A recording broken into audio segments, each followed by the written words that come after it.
하나님의 나라가 무엇인지에 대하여서 많은 사람들이 궁금하게 여깁니다. 과연 하나님의 나라는 어떤 곳일까? 사람들이 많이 생각하는 하나님의 나라는 죽어서 가는 게 아니겠는가? 이러한 이야기를 많이 합니다. 하지만 우리는 지난 시간 말씀을 통하여서 하나님의 나라가 죽어서 가는 나라는 아니다는 것을 말씀을 통하여 살펴보았습니다. 이 존 헨리 뉴먼이라는 그분이 계신데요. 이분이 이 천국에 대하여서 아주 재밌는 이야기를 하셨어요. 그분이 이렇게 얘기하셨다고 그래요. 천국은 모든 사람을 위한 곳이 아니라 그 맛에 익숙해진 사람들만을 위한 것이다. 그러니까 천국이 그냥 예수 믿으면 다 천국 가는 거지, 그냥 난 믿으니까 천국 가지, 예수 천당 불신 지옥, 그 정도가 아니라 이분은 무슨 이야기를 하냐면 그 천국의 맛에 익숙해진 사람들만을 위한 곳이라는 거죠. 그러니까 천국을 갈 거라고 생각을 하는데 천국과는 너무나 무관한 삶을 사는 사람들은 그분에 의하면 과연 천국 갈 수 있을까? 이러한 이야기를 한다는 것이죠. 우리 가운데 하나님의 나라가요 임했다는 것을 우리는 기억해야 합니다. 그리고 하나님의 임재와 통치를 맛본 사람, 그래서 그 나라를 더 풍성하게 누리기를 사모하고 추구하는 사람만이 영원한 하나님의 나라에 들어갈 수 있게 되더라는 거죠. 여러분, 하나님 나라는요 죽어서만 가는 나라 결코 아닙니다. 이 땅에 그 하나님의 나라가 이루어지고 있다는 것을 여러분 기억하시기 바랍니다. 그렇다면 어떻게 우리는 하나님의 나라의 백성으로 이 땅에서 살 수 있을 것인가? 그거에 대해서 오늘 살펴보고자 합니다. 먼저 우리가 필요한 것은 무엇이냐면요, 그 하나님의 나라를 아는 것이 필요합니다. 하나님의 나라는 어떻게 시작이 되었습니까? 예수님께서 이 세상에 초림, 먼저 오심으로 인하여 이 땅에 하나님의 나라는 시작되었습니다. 하나님의 나라는 언제 완성이 될까요? 예수님께서 이 세상에 재림, 다시 오시는 그날에 하나님의 나라는 완성된다는 거죠. 그래서 하나님의 나라는 이미 왔습니다. 하지만 아직 완성되지 않았다라고 우리는 생각해 볼 수 있습니다. 성경이 소개하는 하나님 나라는요, 이 땅의 방식으로는 이해할 수 없는 하늘의 방식을 소개하고 있습니다. 이 땅의 하늘의 통치와 하나님의 다스리심을 기대하는 것이 바로 하나님의 나라라는 거죠. 왕이신 하나님의 통치가 이 땅에 온전히 이루어지는 것이 그 하나님 나라의 백성들의 기대이자 바램, 소망이라는 겁니다. 그래서 제가 지난 시간에 이런 말씀을 드렸습니다. 이 땅에 있는 나라들은 다 대통령들이 많은 지도력을 행사하고 있지 않습니까? 하나님 나라는 무슨 나라냐? 하나님께서 대통령으로 다스리시는 나라다. 하나님이 대통령으로 다스리는 그 나라, 얼마나 복된 나라일 것인가를 우리는 생각해야 한다는 거죠. 이러한 하나님 나라에 대해서 깨닫고 알면서 우리가 중요하게 생각해야 되는 두 가지가 있습니다. 그 첫 번째는 뭐냐면요, 인간의 문제는 하나님을 떠난 것에서부터 시작한다는 겁니다. 인간의 모든 문제가요, 하나님을 떠난 것에서부터 시작한다는 겁니다. 예수님께서 하신 말씀 중에 이 누가복음 15장에 보면 우리가 잘 아는 탕자의 비유가 있습니다. 탕자에는 어떤 아들이었죠? 둘째 아들로 아버지도 돌아가시지 않았는데 재산 달라고 그래가지고 그거 다 현찰로 바꿔가지고 먼 나라 가서 허랑방탕하게 썼던 그 아들입니다. 그 나라에 기근이 들자 돼지 우리를 치면서 연명할 수밖에 없는, 그래서 돼지가 먹는 주염 열매라는 그 열매가 있는데 그걸로 허기를 메꾸는 그러한 삶을 이 탕자가 살았습니다. 여러분, 탕자에게 있어서 가장 큰 문제가 뭘까요? 이 탕자의 문제의 핵심은 무엇일까요? 아이고, 보니까 돈 떨어져서 문제네요. 맞습니다. 돈 떨어져서 그런 문제이지 않을까요? 탕자에게 그럼 돈이 좀 많으면은 모든 문제가 해결될까요? 아니, 지금 탕자에게 주엽 열매도 못 먹고 있는데 그 주엽 열매라도 좀 더 많아지면 그러면 탕자의 모든 문제가 해결되는 것일까요? 아니요, 그렇지 않습니다. 탕자의 문제의 근원적인 해결은요, 아버지한테 돌아가야 됩니다. 아버지로부터 떠나왔기 때문에 지금 이렇게 그 문제 상황 가운데 이 탕자는 놓여있게 된다는 겁니다. 여러분, 이 부분은요, 성경의 첫 이야기인 인간의 타락에서도 분명하게 동일하게 등장합니다. 아담에게 있어서 가장 큰 문제는 무엇일까요? 그 아담이요, 마음이 교만해져서 마음에서부터 하나님을 떠나버린 것, 이것이 아담의 가장 큰 문제였다는 거죠. 하나님의 말씀보다 사탄의 말을 들었기 때문에 아담은 에덴에서 쫓겨나 버리고 말았다는 겁니다. 우리가 이 세상을 살아갈 때요, 수많은 문제들이 있습니다. 수많은 문제들이 있어요. 우리는 그 문제의 근원을, 원인을 여러 가지로 생각하고 있습니다. 무엇이 문제일까요? 많은 사람들은요, 내 삶의 문제의 가장 핵심은 돈이 없어서다 라고 생각할 수 있습니다. 나는 능력이 좀 부족한 것 같다. 나는 실력이 없어서라고 이야기할 수 있습니다. 하지만 성경은 인간의 모든 비참의 궁극적인 원인, 그것을 하나님을 떠났기 때문이다라고 말하고 있습니다. 이것은 인간에게 있는 비참의 가장 근본적인 이유입니다. 인간의 모든 결핍은요, 바로 하나님과의 관계를 떠났기 때문에 인간에게 찾아온 문제들이라는 것을 우리는 기억해야 합니다. 두 번째, 하나님의 나라에 대해서 알아야 될 때 핵심적인 내용이 있어요. 그것은 무엇이냐면요, 하나님의 통치는 관계의 회복에서 오게 된다는 겁니다. 하나님의 통치, 하나님의 나라는요, 다른 것이 아니라 관계의 회복을 통해서 온다는 겁니다. 하나님의 나라가 오면 갑자기 가난했던 내가 부자가 되고, 병 아팠던 내가 막 그냥 벌떡벌떡 일어나서 병 다 낫고, 하나님의 나라가 임하게 되면 내 모든 삶이, 우울한 삶이 갑자기 다 행복해지고 모든 것들이 상전 벽해와 같이 바뀌는 것이 아니고요, 하나님의 나라의 핵심은 관계의 회복에서 오게 되더라는 겁니다. 누가복음 19장에 보면 한 기사가 등장하는데요, 삭개오라는 사람이 등장을 합니다. 이 사람에 대한 설명이 참 재밌어요. 이 사람은요, 키가 아주 작았다고 그럽니다. 키가 작고 왜소한 사람이었어요. 그런데 이 키가 작았던 삭개오가 그의 신분이요, 상당히 높았습니다. 세리장이라고 얘기합니다. 세리장.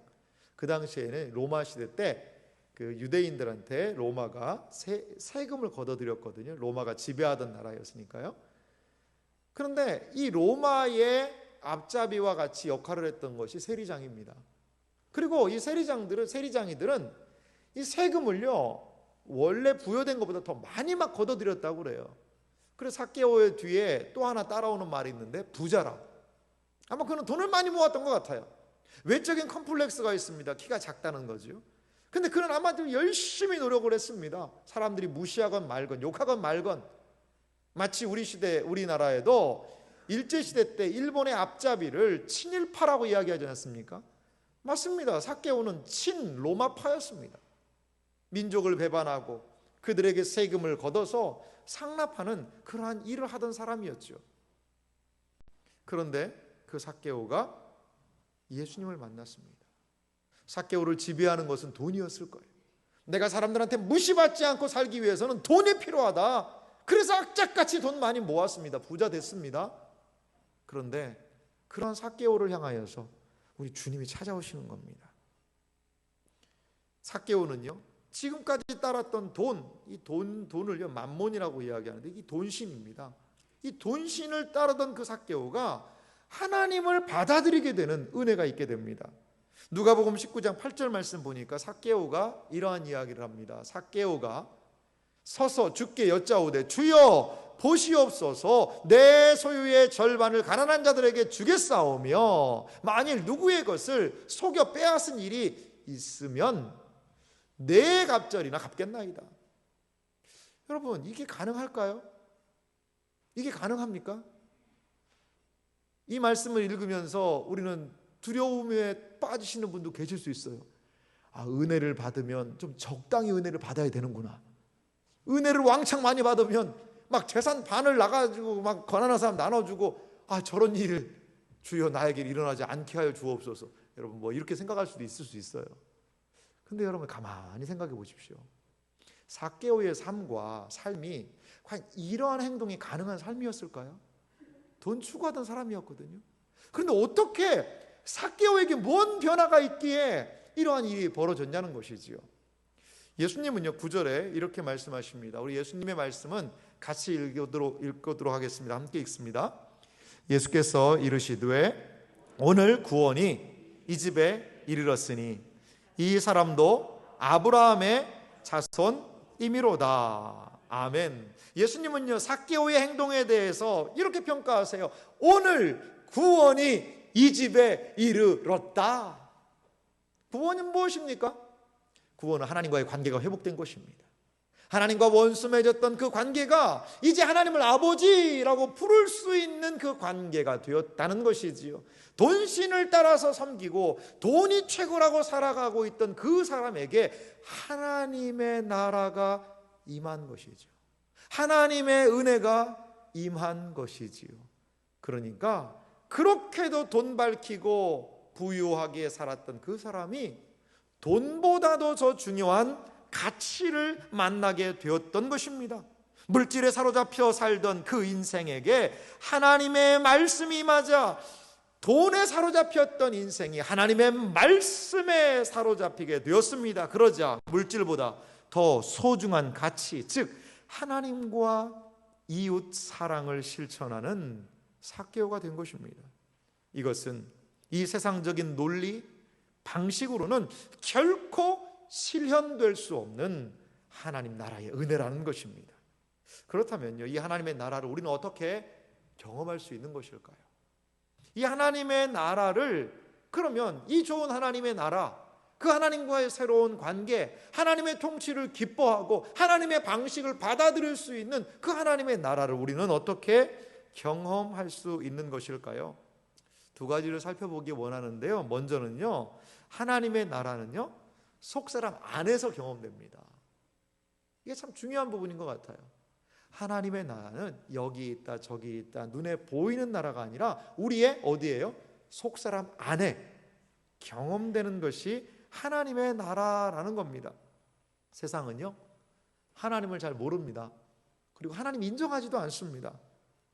하나님께서 왕으로 다스리시는 그 하나님 나라 알지 못합니다. 그래서 기독교 신앙에 대해서 비웃고 조롱하기도 하지요. 하지만요, 하나님의 다스리심을 기뻐하고 그분의 통치 안에서 살아가기를 원하는 그 사람들은요, 하나님의 다스리심이 뭔지를 알아요. 하나님의 통치가 뭔지를 알아요. 하나님의 말씀을 따라 산다는 것이 무엇인지를 아는 감각이 그들에게 생겨납니다. 내 방식대로 행동하고 나의 뜻대로 살았던 삶을 뒤로하고 하나님의 방식, 하나님의 뜻을 따라 사는 삶을 살게 되더라는 것이지요. 이렇게 하나님의 나라는 우선적으로 내 안에 일어난 놀라운 변화를 통하여 경험이 가능하게 된다는 겁니다. 사도 바울은요, 놀라운 이런 고백을 합니다. 고린도후서 4장 16절인데요. 그러므로 우리가 낙심하지 아니하노니 우리의 겉사람은 낡아지나. 낡아진다는 것은 늙는다는 얘기겠죠. 우리 겉사람은 늙어요. 하지만 우리의 속사람은 날로 새로워지도다. 할렐루야. 이게 사도 바울의 고백입니다. 우리의 겉사람, 이 겉사람은요, 나이가 들면서 늙기도 하고 병들기도 합니다. 그런데 사도 바울 선생님은 놀라운 이야기를 하세요. 우리의 이 속사람이 날로 새로워질 수 있다는 것이죠. 아무리 육체에 연약함이 있고 부족함이 있지만 우리의 속사람은 날로 새로워지는 은혜를 경험할 수 있다는 겁니다. 교회는요, 육신의 질병이 아니라 마음의 병을 치유하는 곳입니다. 낡아지는 겉사람에게만 관심을 갖는 것이 아니라 속 사람이 날마다 새로워질 수 있도록 기도해야 합니다. 하나님의 나라의 능력은요, 속 사람을 강건하게 하는 능력임을 여러분 기억하시기 바랍니다. 신자가 심각하게 생각할 문제는요, 우리 겉에 있지 않습니다. 다시 말씀드릴게요. 우리 신자가 심각하게 생각해야 되는 문제는 이 겉에 있는 것이 아니라는 거죠. 우리는 이 겉에 있는 부분을 상당히 좀 많이 관심을 많이 갖습니다. 그리고 실질적이죠. 눈에 보이기도 하고요. 갑자기 어디가 아파 보세요. 얼마나 신경이 많이 쓰이세요? 그런데 성경의 내용을 자세히 살펴보면 성경의 더 관심은 이 겉사람에게 있는 것이 아니라 우리의 속사람 안에 있다라는 겁니다. 속에 있습니다. 속사람이 병들어 있는 상태, 이 마음에 평화가 없어요. 성경에서 평화를 샬롬이라고 이야기합니다. 평안. 이 마음이 병들고요, 이 속사람에요, 평안이 없어요. 평안을 경험할 수가 없어요. 이러한 평안이 없는 그 상태, 이것이 더 심각한 문제라는 거죠. 겉에 볼 때는 뭐 문제 없는 것 같아요. 하지만 이 속에는 지옥을 경험하는 것 같아요. 그럼 그게 더 문제라는 것입니다.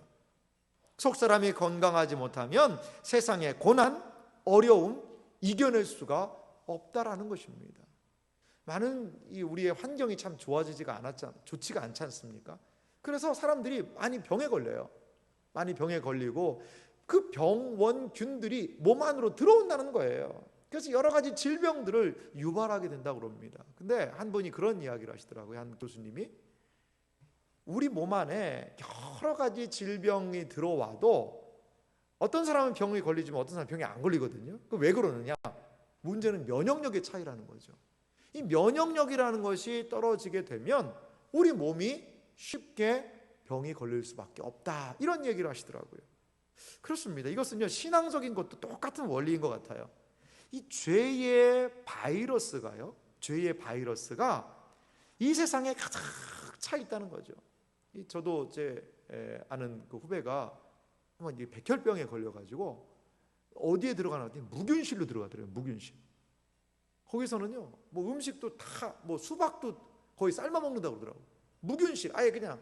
왜냐하면 내 몸에 이 면역력이 너무 떨어져 있으니까 그 무균실 안에 들어가서 치료를 받고, 뭐 지금은 잘 치료가 돼서 건강을 회복했습니다만 그런 상황이더라고요. 그런데요, 우리가 살고 있는 이 세상은요, 결코 죄의 무균실이 아닙니다.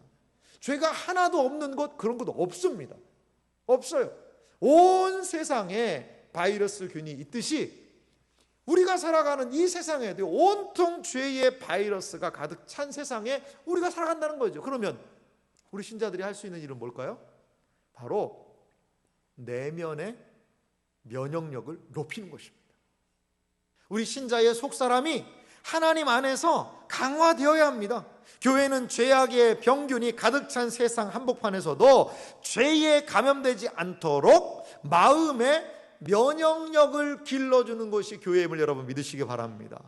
우리 안에는 하나님께서 함께 하시는, 우리 안에 하나님이 함께 하시는 그 샬롬, 평안함이 우리의 마음에 깃들게 될 때에 우리는 이 세상 가운데서도 죄의 바이러스들이 우리를 공격한다 하더라도 하나님께서 주신 이 평안함은 그 모든 상황을 넉넉히 이겨내게 될 줄 믿습니다.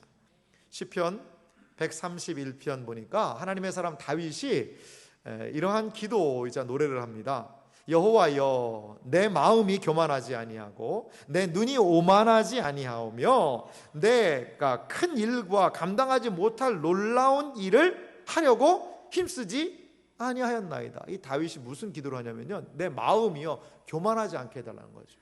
내 눈이요 오만하지 않게 해달라는 겁니다. 그리고 큰 일과 감당하지 못한 놀라운 일을 하려고 힘쓰지, 그러니까 자기 분수에 이 걸맞는 헐의 허식 속에 뭔가 하지도 못하는데 할 수 있다는 식으로 자랑하면서 교만하게 행동하지 않겠다는 거예요. 그렇게 하지 않겠다는 겁니다. 그러한 행동을 하지 않도록 도와달라고 이야기를 합니다. 이 세상의 방식대로 살지 않겠다는 거죠. 그러면서 2절은 이렇게 말씀하는데요, 2절 말씀 같이 한번 읽어볼까요? 실로 내가 내 영혼으로 고요하고 평온하게 하기를 젖된 아이가 그 어머니의 품에 있음 같게 하였나니 내 영혼이 젖된 아이와 같도다. 아멘. 이 내 영혼이요 고요하고 평온하게 하기를, 다른 말로 다윗의 마음 안에는요 하나님의 샬롬이 임한 거예요. 하나님의 진정한 샬롬이, 평안이 다윗의 마음 가운데 임한 것입니다. 그러면서 하나의 그림 같은 표현을 하고 있어요. 우리 아이들 오늘도 나왔는데요, 이 아이가요 엄마 젖을 빨고 있는 거죠. 그래서 아이가 이제 충분히 엄마 젖을 먹었어요. 배가 부르니까 뭐 하는 거예요? 엄마 품 안에서 곤히 잠자고 있는 겁니다. 여러분, 충분하게 엄마 젖을 먹고 엄마 품에서 자는 아이, 부족할 게 있나요? 그 아이는 세상의 모든 것이 다 충족된 상태일 거예요. 하나님의 사람 다윗은요, 내가 교만하게 무엇인가를, 내가 오만하게, 아니 뭔가 막 안 되는 걸 막 하려고 그렇게 하지 않고 내 마음이 하나님이 주시는 평안함을 유지하겠다라고 지금 기도하고 있는 것입니다. 사랑하는 성도 여러분, 우리의 심령이, 우리의 속사람이 하나님께서 허락하신 평안이 임하게 되는, 하나님의 나라의 평화가 임하게 되는 그러한 복된 심령들이 되시는, 하나님의 샬롬을 경험하는 분들이 되시기를 주님의 이름으로 간절히 소망합니다. 또 하나, 하나님의 나라를 어떻게 경험할 수 있을까? 저는요, 하나님의 나라는 회복된 관계 안에서 이르는 예배를 통하여 경험된다고 봅니다. 하나님의 나라는 어떻게 경험이 될까요? 그것은요, 예배를 통하여 경험된다라는 겁니다. 예수님은요, 이 세상에 오셔서 뭐 여러 가지 많은 일을 하지 않으셨습니다. 12 제자 삼아 주셨고요, 그 제자들을 통하여서 이 땅에 교회를 시작하셨습니다. 어떤 정치, 기구, 조직을 막 만드시지 않으셨고요, 이 세상에 예수님이 하신 것은요, 결론적으로 교회를 세운 것입니다. 교회 안에서 하나님의 사람들이 예배하게 하셨다는 거죠. 그 교회 안에서 무엇을 예배합니까? 뜻이 하늘에서 이룬 것 같이 땅에서도 이루어지이다. 하나님의 나라가 임하게 하여 주옵소서라고 그 땅에 있는 사람들이 예배 드리게 한 것이 바로 예수님이 이 세상에 오신 목적이었습니다. 사랑하는 성도 여러분, 교회는 어떤 곳입니까? 교회는 하나님 예배하는 곳입니다. 교회는 어떤 곳입니까? 성도들이 모여서 하나님을 예배하는 성도들이 서로 교제하는 곳입니다. 교회는 어떤 곳입니까? 여러분, 옆에 있는 분들이 너무나도 중요해요. 옆에 있는 분들하고요, 옆에 계신 분들하고 우리는 이 땅에서 지금 이 공간에서 예배 드립니다. 그런데 이 예배가요, 어디까지 진행되는 줄 아세요? 하나님 앞에까지 가는 겁니다. 새하늘과 새 땅까지 가는 겁니다. 여기에서 우리가 이렇게 제한된 공간에서 예배 드리고 또 온라인을 통해서 예배 드리는데, 이게 다가 아니고 이 모임이요, 어디까지요? 천상에서 완전한 새하늘과 새 땅에서 드리는 예배까지 이어진다는 것을 여러분 기억하시기 바랍니다. 신자의 삶은 무엇일까요? 신자의 삶은요, 예배를 중심으로 살아가는 것이 우리 하나님의 백성들의 삶이에요. 우리는 이렇게 생각하시는 분들이 많아요. 월요일부터 금요일, 토요일까지 진짜 힘들게 일하고 주일날 가서 그 말씀의 위로도 받고 은혜도 받아서 그 힘을 가지고 내가 월요일부터 좀 이 한 주간을 그 힘으로 감당하다가 힘 다 빠져가면 이제 와서 간신히 주유소에서 그 기름 채우듯이 공급하고 가는, 그것을 예배라고 생각합니다. 그런데요, 성경과 하나님의 진리를 보면 예배는 그러한 부분도 분명히 없진 않아요. 하지만 더 중요한 게 있습니다. 예배는요, 다른 것을 목적하지 않습니다. 예배는 내 영혼이 회복되고 내가 잘되고 나의 감정에 변화가 있고 그거를 목적하지 않아요. 예배는요, 예배 자체가 목적입니다. 우리가 지금 드리는 이 예배 자체가요, 그것이 진정한 목적이라는 겁니다. 신자는요, 다른 생각을 가지고 살아야 됩니다. 우리는 왜 일주일을 일합니까? 예배하려고요. 월요일부터 토요일까지 우리의 삶의 자리에서 기도하며 은혜를 붙잡고 지켜오다가, 마음을 지키다가 그 주의 거룩한 주에 모여서 하나님께 진정한 예배를 올려드리는 것, 이것이 우리 신자의 삶이라는 것입니다. 이게 왜 중요하냐면요, 보세요. 새하늘과 새 땅 가면요, 우리가 그렇게도 중요하게 생각하는 직장 생활이 새하늘과 새 땅에 있을까요? 여러분, 설거지는 끝이 있을까요? 설거지는 언제 끝날까요?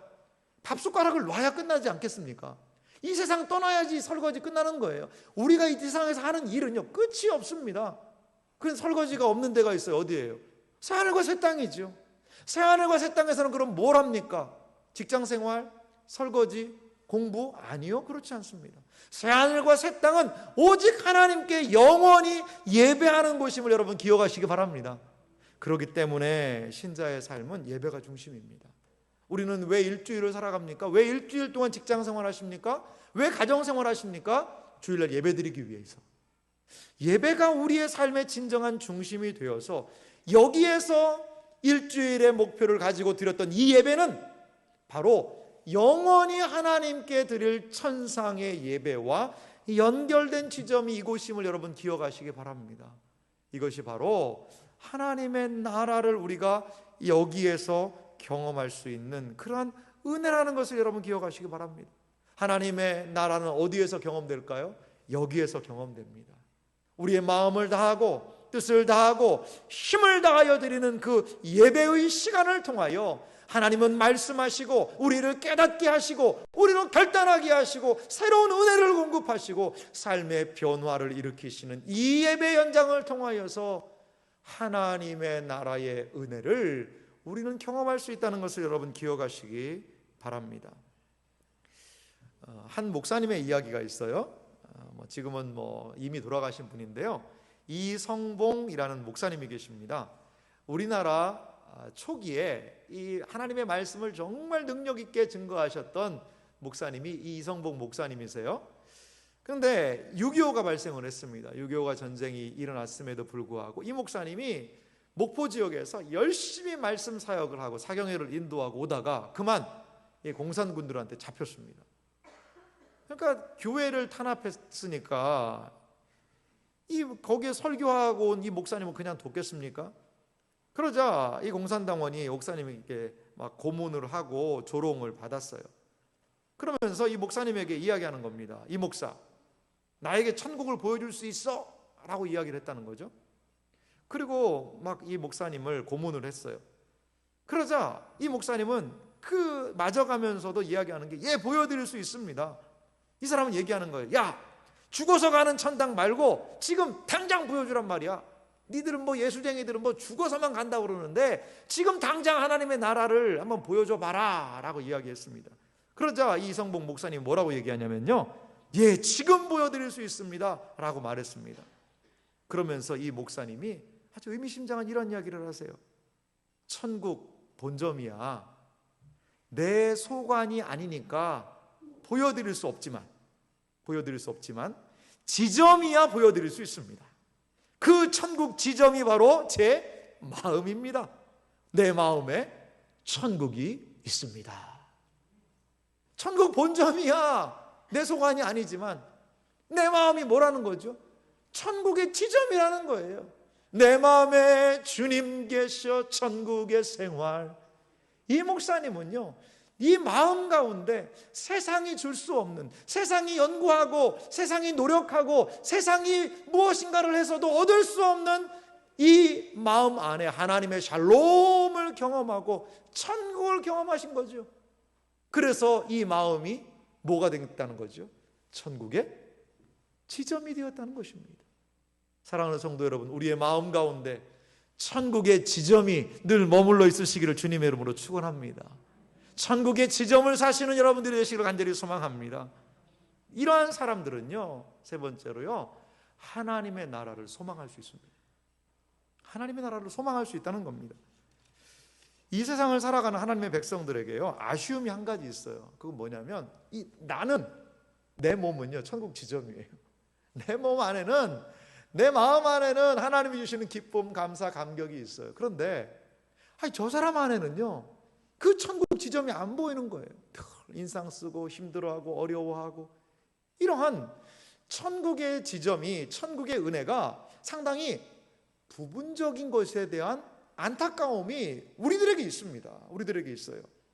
그래서 이러한 사람들이 소망하는 두 가지가 있습니다. 그 첫 번째 소망은요, 이 땅에서의 소망인데요, 예배 공동체가 확장되는 겁니다. 예배 공동체가. 여러분, 우리는 다음 주에 온가족 초청 예배를 2주간에 드리려고 하는데요, 그 의미가 무엇이죠? 내 안에 내가 만난 하나님의 은혜가 있는데 나의 가족 안에도, 나의 남편 안에도, 나의 아내 안에도, 나의 자녀 안에도, 나의 부모님 안에도 이 하나님의 천국의 은혜가, 천국의 지점이 이루어졌으면 좋겠다라는 것 아니겠어요? 그렇기 때문에 하나님의 천국의 은혜를 경험한, 하나님의 나라를 경험한 사람들은 반드시 이 땅에서 소망을 갖게 되는데, 그것은 예배 공동체가, 하나님을 함께 예배하는 사람들이 많아지고 싶은 그러한 소망이 있다는 거죠. 또 하나 이 사람의 소망이 있는데요, 그것은요, 천상에 대한 소망입니다. 그 천상에 대한 소망은 이 하나님의 나라를 완성하는 예수님을 기다리는 거죠. 예수님이 다시 오시는 그날에 우리는 이 하나님의 나라가 완전히 완성될 줄 믿습니다. 그렇기 때문에 그 주님을 기다리는 것입니다. 빌립보서 3장 20절 말씀 보니까 사도 바울 선생님이 이렇게 말씀하십니다. 그러나 우리의 시민권은 하늘에 있는지라 거기로부터 구원하는 자 곧 주 예수 그리스도를 기다리노니. 거기에서부터 오는 하나님의 은혜를 기다린다라고 이야기하고 있습니다. 예수님이 오셔서 우리의 삶을 온전히 완성시켜 주실 것을 기다린다라고 이야기합니다. 그래서 21절은 말합니다. 그는 만물을 자기에게 복종하게 하실 수 있는 자의 역사로 우리의 낮은 몸을 자기의 영광의 몸의 형체와 같이 변하게 하시리라. 예수님이 오시면 하나님 나라가 완성이 됩니다. 그리고 모든 악은 소멸될 거예요. 그리고 우리의 구원이 완성이 되어서 우리는 오늘 성경이 이야기한 부활의 몸, 영광의 몸의 형체로 온전히 완성을 이루어갈 것이라는 것입니다. 사랑하는 성도 여러분, 우리에게 하나님의 나라의 소망이 있다면 이 땅의 영혼들을 향하여, 그리고 그 하나님의 나라의 완성을 향하여 우리의 마음과 뜻을 모아서 기도해야 할 줄 믿습니다. 이것이 우리가 바라보는 영광스러운 소망입니다. 그래서 하나님의 나라를 생각하는 사람은 원하고 바라고 기도하며 이 하나님의 나라를 소망해야 될 줄 믿습니다. 하나님의 나라는 우리 신자의 삶에 커다란 이러한 속사람의 은혜를 제공합니다. 신자는 결코 이 세상에 혼자 뚝 떨어진 존재가 아니라 세상과 구별된 방식으로 세상과 다른 존재 이유를 가진 하나님의 백성임을 믿으시기 바랍니다. 하나님께서 돌보시는 백성이요, 하나님의 능력이 공급되어지는 유일한 원천이 우리라는 것을 기억하며 하나님을 섬기고 의지하며 이 세상에 구별된 하나님의 백성으로 저 하나님의 나라를 경험하고 살아가는 복된 은혜가 있으시기를 주님의 이름으로 축원합니다.